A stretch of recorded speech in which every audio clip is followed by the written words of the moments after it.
কিছুদিন আগেই খোঁজ মিলে অস্ট্রিয়ান শিল্পী গুস্তাভো ক্লিমটের আঁকা দুর্লভ একটি চিত্রকর্মের। প্রায় ১০০ বছর আগে হারিয়ে যাওয়া পোর্ট্রেট অফ ফ্রাউলিন লিজার চিত্রকর্মটি ইমকিনস্কি অকশন হাউসে বিক্রি হয়েছে ৩০ মিলিয়ন ইউরোতে।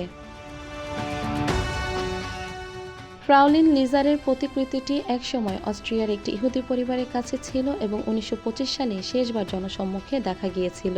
এরপর চিত্রকর্মটির ভাগ্যে কী ঘটেছিল তা নিয়ে ধোঁয়াশা থাকলেও নিলামে তোলা মালিকরা জানিয়েছিলেন চিত্রকর্মটি ১৯৬০ সাল থেকে তাদের পরিবারের কাছে ছিল। চিত্রকর্মটি সম্পর্কে অনেক প্রশ্ন রয়েছে এবং প্রতিকৃতির মহিলাটিকে পাশাপাশি নাৎসি যুগের চিত্রকর্মটির কী হয়েছিল তা নিয়েও চলছে বিতর্ক। প্রতিকৃতিটি একসময় লিজার পরিবারের ছিল, যারা ভিয়েনার ধনী ইহুদি শিল্পপতি ছিলেন। অনেকেই মনে করছেন ছবির মেয়েটি ধনী ইহুদি শিল্পপতি অ্যাডলফ বা জাস্টাস লিজারের পরিবারে কেউ হবে।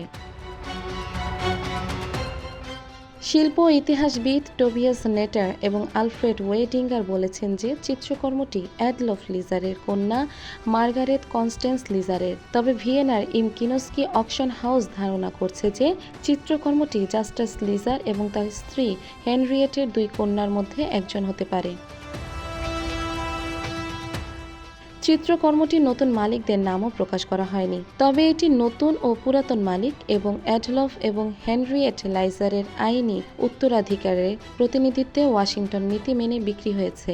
ওয়াশিংটন নীতি হল মূল মালিকের বংশধরদের কাছে নাৎসিদের দ্বারা লুট করা শিল্প ফিরিয়ে দেওয়ার একটি চুক্তি। ক্লিমটের চিত্রকর্ম অতীতেও নিলামে বিপুল দামে বিক্রি হয়েছে। তার লেডি উইথ আ ফ্যান চিত্রকর্মটি গত বছরের জুন মাসে ৮৫.৩ মিলিয়ন পাউন্ডে বিক্রি হয়েছিল, যা ইউরোপে নিলামে বিক্রি হওয়া সবচেয়ে মূল্যবান চিত্রকর্মগুলোর একটি।